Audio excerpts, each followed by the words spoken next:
মই মানে একদম হিমন্ত বিশ্ব শৰ্মা কেনেকে মুখৰ আগত চাই লৈ চকুত চকু থৈ ৰঙা চকু দেখুৱাই মই তেওঁ কওঁ যে আপুনি অসমৰ আটাইতকৈ 2 নম্বৰী মানুহ চাইনে নে চাই আপোনালোকে কেতিয়াবা হসাকে চাইনে নে চাই হা অসমত 126 জন এমএলএ আছে কিন্তু মই অলপ বেছি দুষ্ট এমএলএ মই কাৰলে ভয় চই নকৰো বেলেগ বিলাকে কিবা এটা কলে লগে লগে তেওঁলোকৰ ওচৰলে সিএম ভিজিলেন্স পঠিয়াই দিয়ে যে তহতি আমুক কেলেংকাৰী কৰিছিলি ততক জেলত দিম মই সিএমক উল্টাই কওঁ আৰে ভাই আপুনি মোৰ লগত লগাৰ কাৰণে মোৰ লগত একেলগতে মাত পতাৰ কাৰণে আপুনি ভৰত নৰহৰ বিৰুদ্ধে সিএম ভিজিলেন্স পঠিয়াইছে মোৰ বিৰুদ্ধে পঠিয়ক দম আছে যদি মই এনেকৈ কওঁ আৰু মোৰ লগত যেতিয়া মাত পাতিছিলে এই যে আমাৰ কৰিমগঞ্জৰ বিধায়কজন উত্তৰ কৰিমগঞ্জৰ বিধায়কজন নাম কি আছিল কমলাক্ষ দে পুৰকাষ্ট কংগ্ৰেছত আছিল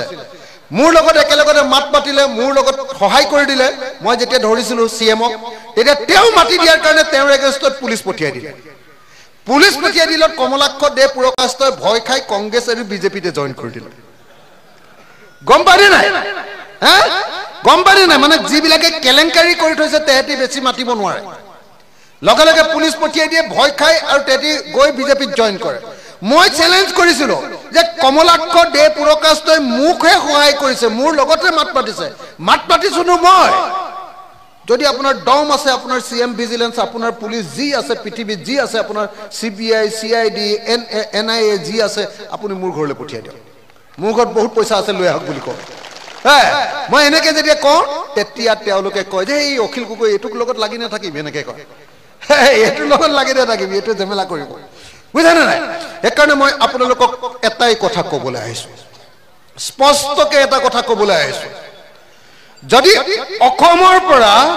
বিজেপিৰ চৰকাৰক হসাকে খেদিব খোজে অসমৰ মুছলমান মানুহে AIDF-কো আপোনালোকৰ সমাজখনৰ পৰা খেদিব লাগে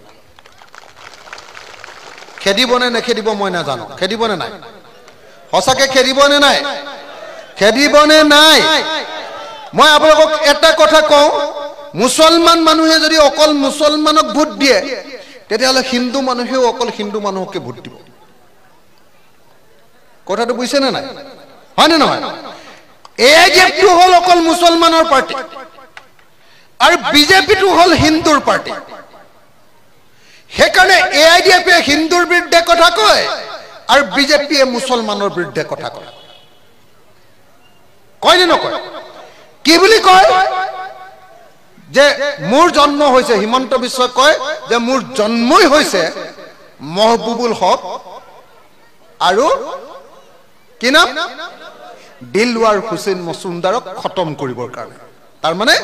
মুছলমান মানুহক খতম কৰিবৰ কাৰণে মোৰ জন্ম হৈছে তেওঁ তেনেকে কয় কয়নে নকয় আকৌ সাসাই কি বুলি কয় সাসাই যেতিয়া ইলেকশন আহে মৌলানা বদৰুদ্দিন আজমল ডাঙৰীয়াই ইলেকশন অহাৰ লগে লগে চিঞৰি দিয়ে বৰপেটাত বা ধুবুৰীত এইবাৰ আমি লুঙি আৰু টুপিৰ চৰকাৰ কৰিম কয়নে নকয় লুঙি আৰু টুপিৰ চৰকাৰ কৰিম তাৰমানে লুঙি আৰু টুপিৰ চৰকাৰ তাৰমানে মুছলমান মিয়া মানুহৰ চৰকাৰ কৰিব মুছলমানৰ চৰকাৰ কৰিম বুলি কোৱাৰ লগে লগে উজনি অসমৰ হিন্দু মানুহবিলাকে ভয় খাই যাব লগে লগে হিমন্তই চিঞৰি দিব এই বিজেপিক ভোট দিয়ক আমি বদৰুদ্দিন আজমলক দিছপুৰৰ 1 কিলোমিটাৰ দূৰলৈকে আহিবলৈ নিদিওঁ হয়নে নহয় এই নাটকখন কৰি কৰি ইমান দিন ইলেকশনটো খেলি হেতি জিকি আছে নে নাই আছে গতিকে এই দুইটা পাৰ্টিক যিদিনা ব্ৰহ্মপুত্ৰ দলিয়াই পেলাব পাৰিম তেতিয়াহে অসমৰ ৰাজনীতিলৈ শান্তি আহিব